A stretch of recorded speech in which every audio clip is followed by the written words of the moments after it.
don't have that will to really learn, that's when you have difficulty. One of the things that I really learned with Brother Bo before, and I've always used it, yung abundance formula, which is God first, diba? Then pay God first, pay yourself, and then pay the rest. No, and I think maraming tao that knows this formula, but they're not able to practice. Nahirapan sila kasi according to them nga, is that when they do that, nothing is left. So that's the reason why sometimes when you go to church, coins na lang na ibibigay.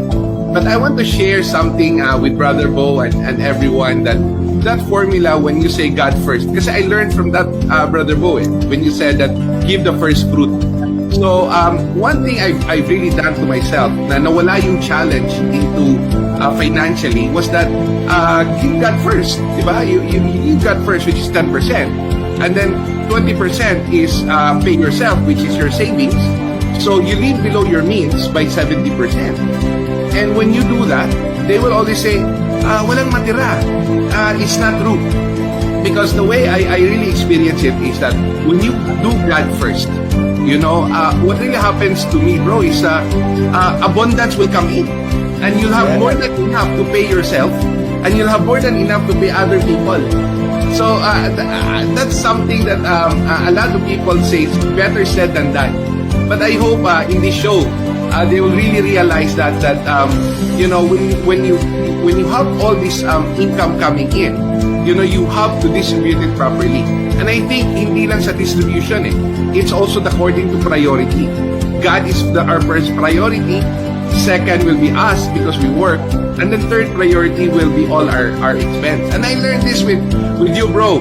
And you know, my life changed, you know, for the past 10, 20 years, you know, with the right formula. And I always tell a lot of people na, you know, if your formula before was wrong, you will see that the result is not good.